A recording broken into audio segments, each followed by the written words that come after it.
Eu nasci em Veranópolis, quando era Alfredo Chaves.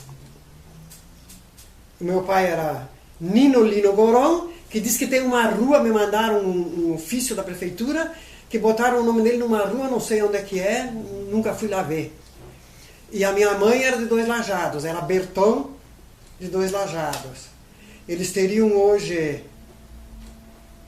O meu pai era de 1902 e a minha mãe de 1910. Seriam centenários, né, mas não, nem estariam mais aqui.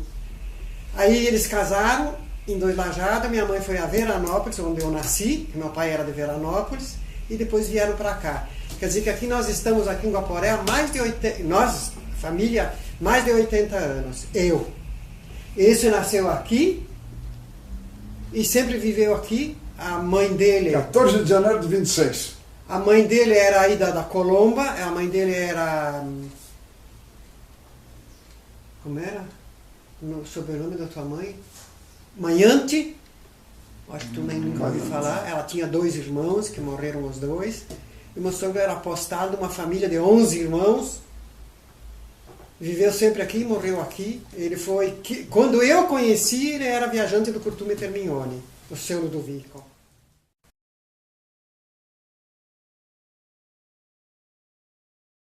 Eu estudei os primeiros 2 anos no Scalabrini, que era aqui, o Colégio das Freiras, que era aqui onde é a FOR, porque era do lado da minha casa. Minha mãe me passava pela cerca. As freiras vinham me buscar na cerca, que eu tinha 5 ou 6 anos. E depois, então, quando eu adquiri idade, eu fui para o Bandeirantes, que era lá na esquina, o Correio do lado de lá e o Bandeirantes do lado de cá. Ali aqui na avenida. Aqui as freiras moravam em cima, as aulas eram no meio do colégio, e no térreo tinha um pátio enorme. Esse também estudou aqui. Tinha um pátio enorme que a gente brincava, e no porão tinha os tanques d'água, que era água natural, que vinha de lá dos padres, que até hoje, não sei onde é que botaram essa água. Tinha uns tanques grandes, era onde elas tomavam banho, que a água era morna, era água corrente, e onde levavam a roupa, e onde nós brincávamos de esconder, que tinha uns buracos, e a gente chamava de cafua. A gente se escondia aí na hora do recreio, escondido das freiras.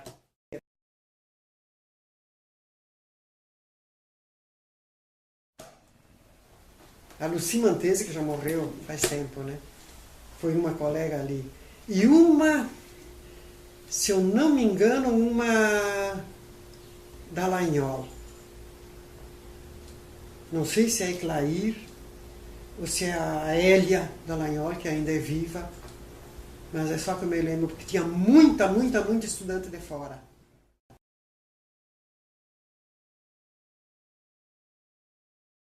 Fez o primário, deve ter feito o primário aí, depois ele foi para os maristas, né? Ele. Não, depois fui para os maristas. E eu fui para o Bandeirantes. Mas entrar e...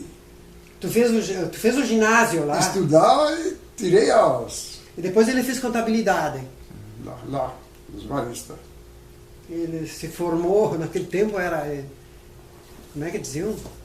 Agora é contabilista, naquele tempo não era contabilista, tinha outro nome, né?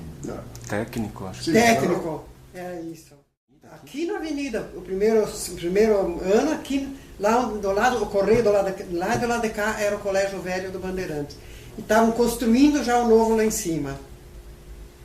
Aí depois eu fui lá para cima, era a dona Mariquinhas Pacheco de Oliveira, a diretora, a dona Cecília Zunho era professora, tinha uma outra de Porto Alegre.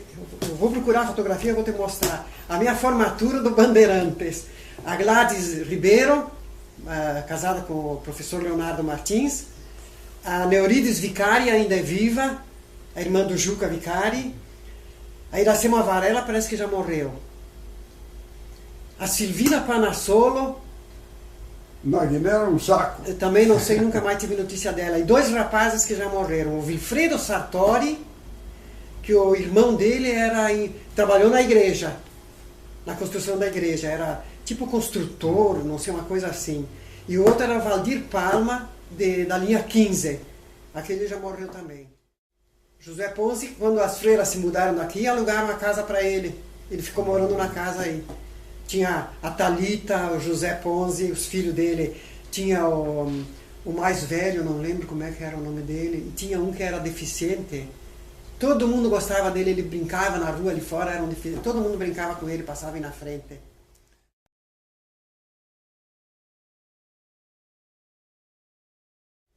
Era assim, a gente se juntava um grupo de vizinhos e brincava entre os vizinhos, menino com menina, tudo igual, jogava futebol igual. Cada família tinha uma bicicleta para todos os filhos, inclusive a minha. Aqui compramos uma bicicleta para os 4, então cada dia tinha direito a uma bicicleta. Quando um precisava, saía. Não era tão dividido que nem agora, não tinha televisão, né? Não tinha computador, não tinha essas coisas ali. A única coisa que tinha era telefone. Eu sempre tive telefone em casa, desde que eu nasci. Na casa do meu avô, em Dois Lajados, tinha telefone, que chamava na telefônica da dona Marieta Lunardi. Trrr, a dona atendia. Aí, eu quero falar com fulano de tal, aqui em Guaporé, né? Então ela passava a ligação para casa daqui. Aí tu falava com aquela pessoa, mas tu chamava no centro telefônico para te dar a ligação aqui. E quando esse aqui viajava, eu tinha que ir lá na Dona Julieta, ali onde tem a Fios e Fitas, a Dona Julieta Menegasso, marcar uma hora com ele. Então ela passava um tipo de um fonograma, vem a centro tal hora. Então eu ia daqui lá, entrava na cabine e falava com ele, lá em Sarandi, em Carazinho, coisa assim. Ah, Deus o livre. Então sempre tive telefone em casa. Porque depois que meu pai veio morar em Guaporé, então no hotel tinha telefone e na casa deles tinha aquele telefone de parede, sabe? Botava o fone aqui e o vocal aqui.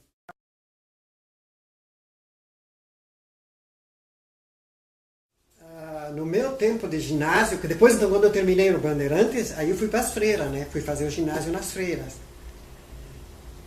Tinha o ginásio e tinha o complementar. Não tinha o magistério. Tinha 4 anos de ginásio e 3 anos de complementar. E o Dr. Luiz Pupiri era professor. Essa Hélia Dallagnol, ela cerda, que agora ela está na clínica em Dois Lajados, porque diz que ela perdeu a visão. Essa era do meu tempo de colégio, do Scalabrini. Então no ginásio era a Norma, a Alessi, a Norma Lunardi, quem era minha colega de colégio? Umas internas que eram de fora, que tinha gente de todo. Era que nem os maristas, né? Vinha muita gente de fora estudar, que tinha internato, né?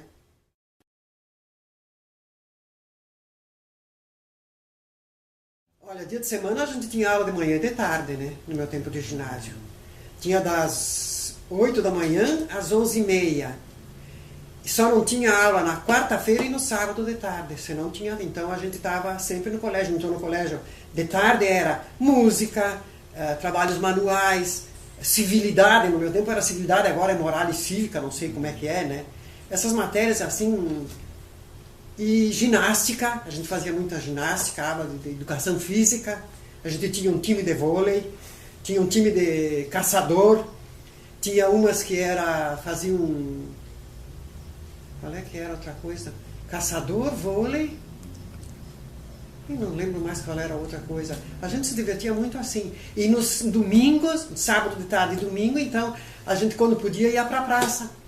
Fazer footing na praça, rodear, sentar, conversar. Esperar a saída da missa, rodear. Namorar. Também. Eu custei para namorar.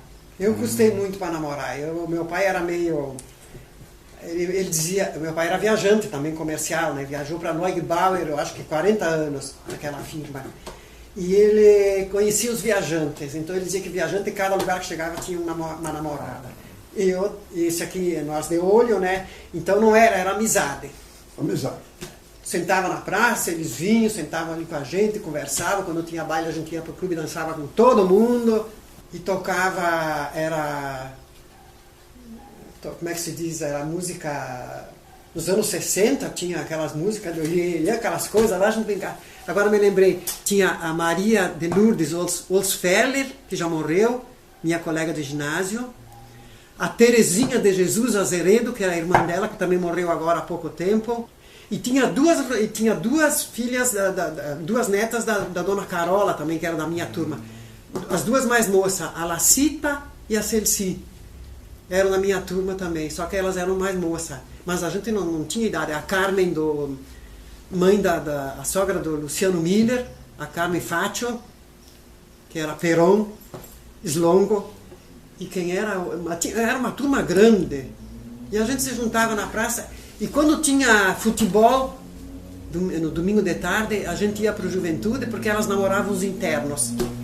Então, para poder namorar mais perto, os maristas levavam em procissão os internos.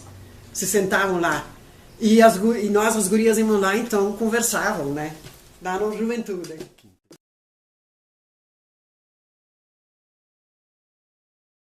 Quanta festa nós fizemos naquele museu, lá onde é o museu, aquela peça grande que tem lá no meio era o salão de festas da casa. Muitos aniversários, não da família só, e outros a gente se juntava lá. Por exemplo, a Terezinha, a Teleca, que era o apelido dela, fazia aniversário junto com o Edemor Pulita, no dia 8 de maio. Então o Edemor entrava com as bebidas, com os refrigerantes, porque a gente só tomava refrigerante. E a Dona Moca fazia os salgadinhos, coisinhas, e a gente ia festejar lá no baile.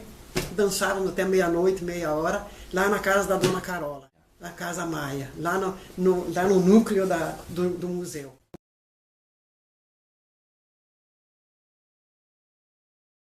Eu conheci o Minguinha, o seu Minguinha, ele tinha o Valdir, aquele filho dele, e todo mundo brincava com o Valdir, com o filho dele, era uma criança excepcional, sempre numa cadeira, né? E a gente às vezes ia lá brincar com o Valdir. E a minha mãe era costureira, e costurava para ela, para essa senhora aí, Betanin. Esse Betanin tinha o Flávio, a mais velha era a Terezinha, Ângela, Flávio, e não me lembro se tinha outra, mas esses três eu conheci melhor, porque a Terezinha e a Flávia foram minhas colegas no Scalabrini, no ginásio.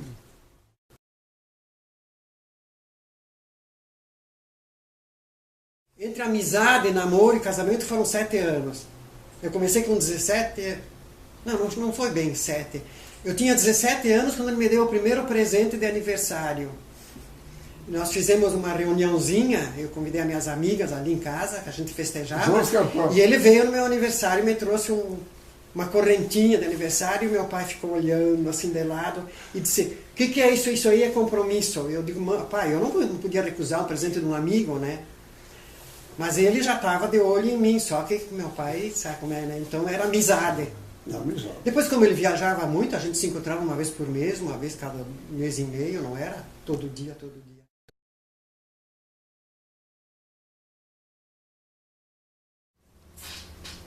Olha, o normal. Criança no colégio, uma vez tinha sarampo, uma vez tinha catapora, uma vez tinha cachumba, porque as crianças tudo junto, né?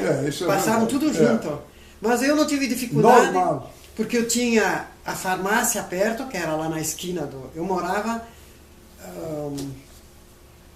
morei 20 anos, nós casamos, e eu fui morar, era dele a casa, do lado da Carmen, da minha cunhada, do lado de baixo, onde tem o Testa. Ali era dele. O meu sogro construiu as duas casas que são iguais. A de baixo era do José, a da Carmen era do Carlos, e em cima tinha sobrado o terreno para fazer o do Cláudio. Mas como o Cláudio não intencionava casar, vendeu pro seu Armandinho e comprou um auto. Ficou sem casa porque comprou um auto, quis um auto.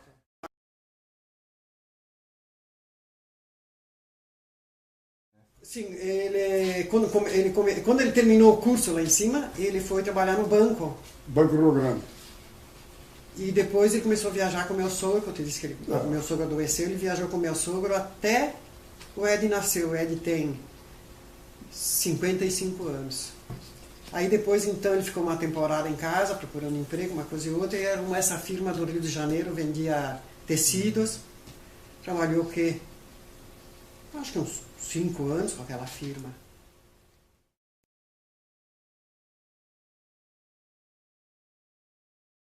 Eu não, mas a Jovita e o José sim. E as festas lá, churrasco, festas, etc e tal. Eu Eu não frequentei a casa dela, mas eu conhecia ela. Ela ia muito lá na minha sogra, no meu sogro, né?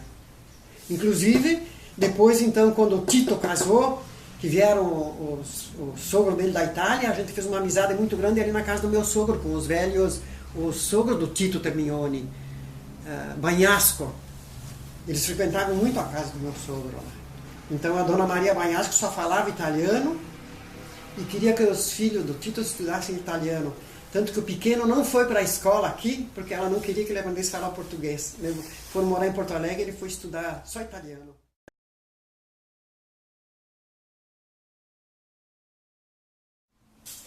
O doutor Nelson Barra que começou tudo, né? Você lembra que tinha as corridas de rua aqui que passavam, que vinham de Passo Fundo, que passavam, que tem no histórico do né? Carreteiras. É, aquelas lá, né? Tinha era amigo dele aquele... Foi um corredor, um dos mais velhos. Como é que Tinha era? o Schroeder. O Schroeder. Eles eram amigos de Passo Fundo. Schroeder. Eram amigos, né? Opa, E aí o Dr. Nelson fechavam a rua aqui, né? Sim. Passava aqui o carro, a gente ia na esquina ver os carros passar. E aí o Dr. Nelson começou, foi logo depois que fizeram o Tarumã. O Dr. Nelson começou a ir para lá, levava a turma e gostou do negócio. E te lembra que era o campo da aviação lá em cima, né? E começaram a correr lá no campo da aviação, arrumaram lá uma pista para correr e começaram a correr lá. E daí foi indo, e juntaram lá meia dúzia de loucos, como eles diziam, maravilha. né? Conseguiam verba daqui, lá e... Conhece lá em cima, né? Eles pegavam a picareta, as pá, o que precisavam, Eu fiquei um dos cancãs lá. Ele levava até os dois tudo. mais velhos para ajudar, o Evandro e o Ed, levavam os dois juntos para ajudar. Tem alero. Aquele ano que deu aquele acidente, que a pista era com preto, como é que se diz, botaram óleo queimado, sei lá o que, né? Eles estavam pertinho ali, os meus filhos estavam ali pertinho, estavam do lado de lá, o carro caiu, sabe? Que, não me lembro como é que foi. Capotou e saltou pro lado de lá, eles estavam lá. Eu levei um susto tão grande, eu achei que eu ia desistir de autódromo, né? Mas depois eu sempre acompanhei. Dava minhas pegadas, mas não era de... Não, eu acho que não, ele foi mais de trabalhar. Agora era para experimentar o carro e tal e coisa, já ia dar pau de montar. Era ele, o Beto Morassuti, a Marília, o José e o Beto eram cu e calça, como se diz, né? Aí, o Dr. Nelson, fiquei tempo no... O Dr. Edson, depois tinha aquele outro magrão que diziam como é que era, não era o Edson, era outro, um cabeludo, grandão também, que era da turma deles. O Fregonese deve ter a cabeça boa.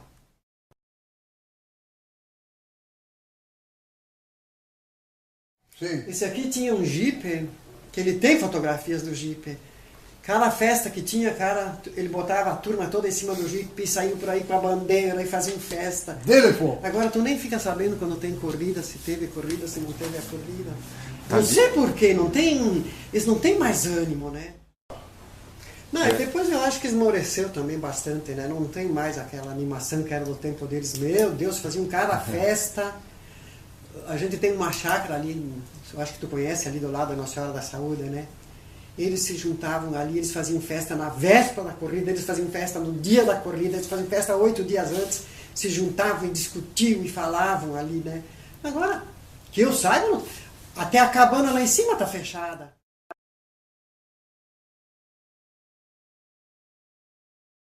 Esse aqui, pelo menos, nunca foi de futebol. Jogava assim, mas... Os meus filhos são do Internacional, mas não brigam pelo Internacional, como se diz, né? Foram mais para o lado do pai para correr. O Ed ainda e o Érico ainda tem um... Sim, ainda estão... Não é Fuca, estou mentindo, eles não têm Fuca. Eles tinham um Fuca. Agora eles têm um outro carro. Eles estão preparando ele para a próxima corrida. É o Ed e o Giancarlo Scomazon lá e o Érico, os três.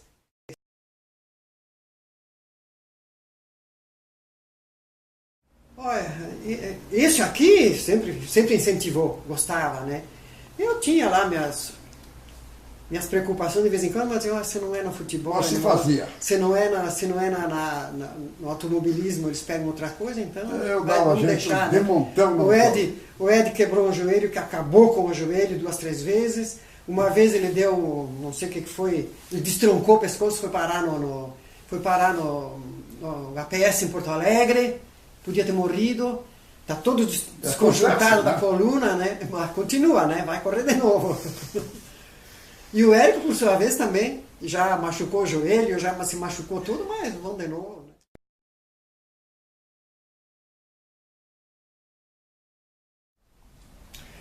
E eu, na nossa parte aqui, quando tinha corrida, a gente preparava tudo para passar o dia no autódromo. A gente ia, às vezes ia na véspera. O Beto tinha uma barraca grande, armava a barraca lá e lá ia a Marília com os filhos dela, nós, quem era o Edson, o Edson Rodrigues. Cada um tinha a sua família. O Edson, que era daqui também de baixo. Eu só não dormia lá de noite com as crianças, quando eram pequenos, né? Porque depois ficaram grandes, ficaram lá e eu vinha pra cá. Mas a gente era família, ia para lá família e ficava junto com eles lá. Não se ia para a pista, bem entendido, né? Mas ficava dentro do autódromo. Acampávamos lá no autódromo. Acompanhávamos a corrida de perto, as coisas assim.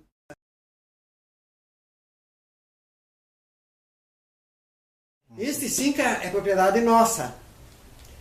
Ele ficou anos nas mãos do Evandro, do mais velho. Do meu filho mais velho, como carro daqui para Porto Alegre, né? Depois que o José comprou. E depois o carro estragou, começou a faltar peça, botaram lá na chácara para reformar um dia para reformar. Acabou o Jade Magre ali em cima, que é mecânico, desmontou para arrumar. Aí depois faltou dinheiro, não sei o que, o carro ficou lá. Hoje em dia, eu acho que está ainda lá na chácara, todo desmanchado. Não. Final, desapareceu. Não, está lá todo desmontado.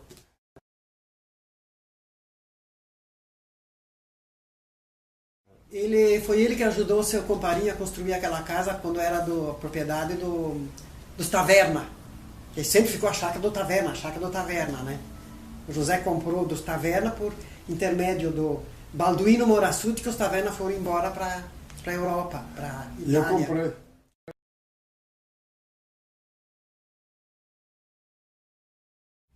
Olha, para mim ele foi o melhor médico do mundo. Porque para a nossa família... Um espetáculo de gente. Como médico, eu não encontrei outro... Doente, né? Não encontrei outro... Lá? Não encontrei outro médico igual. Como pessoa, ele era brincalhão, ele brincava comigo, contigo, com ele, como se fosse tudo igual. Não tinha. Contava piada, dizia bobagem, né? Como pessoa. Como médico, eu não queria médico igual.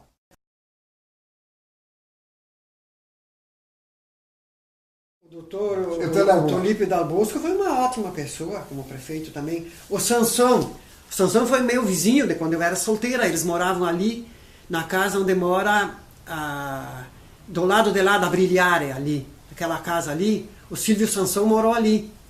E quando eles vieram morar aqui, a senhora dele era freguesa da minha mãe, que minha mãe era costureira, a dona Albina Sansão. E a gente fez amizade com eles ali. Ele também era uma ótima pessoa. Só que era de outro partido, né?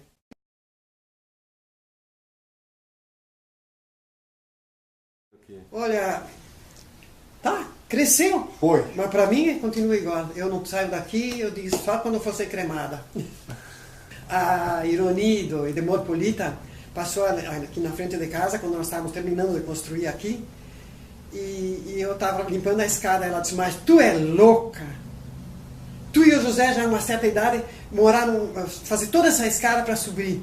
Eu disse para ela, Ironi, me disseram que fazer escada é um exercício muito bom para o coração.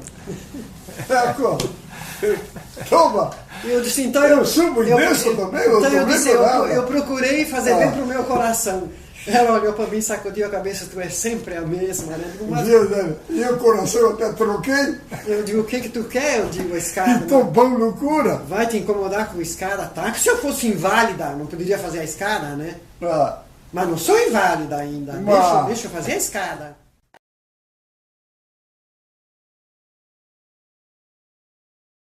Acreditar em Deus. Gostar de todo mundo é o principal negócio que a gente deve ter. Acreditar em Deus, Deus existe. Gostar. E aí te ajuda, tu também fica melhor. Deus existe. É. Eu não me apego muito com Deus. Não sou beata. Tanto que nós nem vamos mais à missa, porque esse aqui tem dificuldade para caminhar. Então, nós, na quinta-feira de tarde, a gente tira aquela horinha, sentamos aqui, escutamos a missa como se estivéssemos na igreja. A mão na cabeça assim, respondendo as perguntas como se ele estivesse na igreja, eu acho que é o mesmo valor. Né? Isso sim. Não vamos mais à igreja, eu não vou por causa dele. Na hora de sair, saio. Não gosto de deixar ele sozinho, né? E ele, em janeiro, sofreu um acidente, bateram no auto dele, quebrou o auto, ficou sem auto. E até hoje não veio a peça para arrumar o auto. Dos Estados Unidos. Não veio a peça para arrumar o auto, então nós estamos mais caseiros agora. Estamos mais caseiros. Deus existe, eu acredito em Deus em primeiro lugar.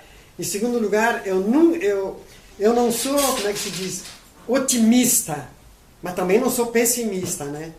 Eu acredito que o amanhã melhora sempre. Eu tive 4 filhos, criei os 4, a gente deu educação para todos eles, sempre poupando, porque a gente não tinha muitas posses, uma né? boa.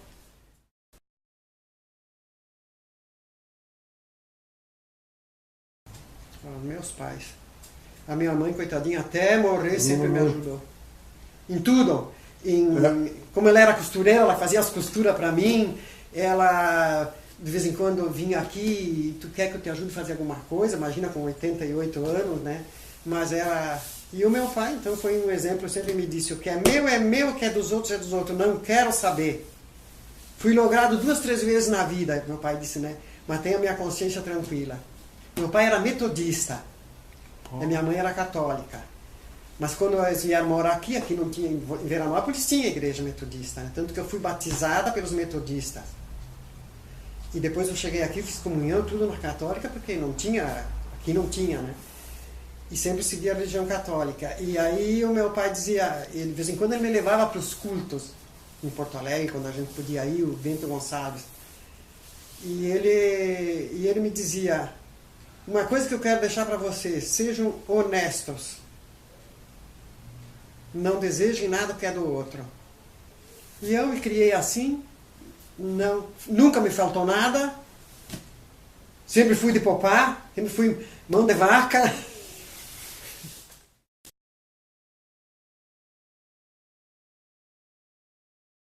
E também na tua pessoa não deseja que o teu vizinho tem, não. O que tu tem tá bom, agradece. Se vier mais, que venha, né? Mas se não tem, não faz falta. Não leva nada daqui. De vez em quando eu brigo com esse aí, que ele junta uma tralhas, aí eu digo, o dia que tu morrer, vai o carro fúnebre na frente e uma jamanta atrás, com tudo que é teu. Com tudo que é teu. Avante com a proteção que Cristo lhe deu. Porque não quer se desfazer das coisas. Irmão, Zé, não é assim que você faz. Quando minha mãe morreu, eu doei o quarto de hóspedes, tinha 2 camas, guarda-roupa, tudo, dei tudo para o hospital. Então. Eram aquelas camas antigas de ferro, né? Colchões, dei tudo para o hospital. A cozinha, a geladeira, que é coisa que estraga, o fogão a gás, eu dei para a faxineira, a mãe. As roupas delas eu distribuí. Tinha uma costureira que morava lá Ela era a presidente do Clube da Maioridade quando nós frequentamos anos o Clube da Maioridade. E ela era meio pobre, né? E era a costureira, ela reformava. Eu disse, leva tudo isso aí. Leva, reforma, vende, que aqui as traças vão comer. Eu não preciso disso aqui. Roupa, dei tudo para ela. E louça, essas coisas, o que deu para ocupar, eu doei. E o resto ficou por ali, se estragando, porque ninguém faz nada com nada, né?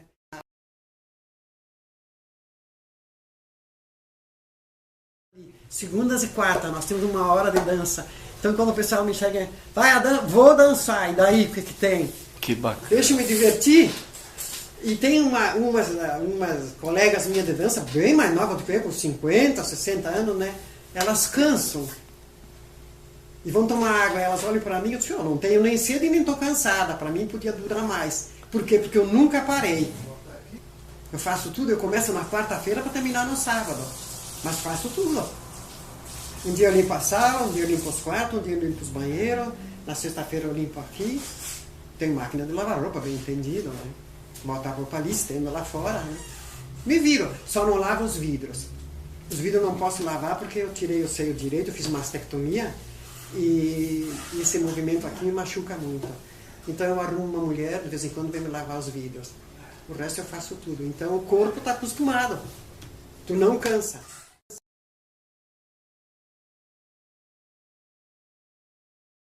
Eles têm que como é que se diz? Eles não podem esquecer que a juventude, a infância passa rápido. Eles têm que aproveitar o tempo deles, digamos. Porque depois que passa a infância, a juventude, aí entram os compromissos, aí sim. Aí eles veem que eles perderam tempo. Eles não podem perder tempo.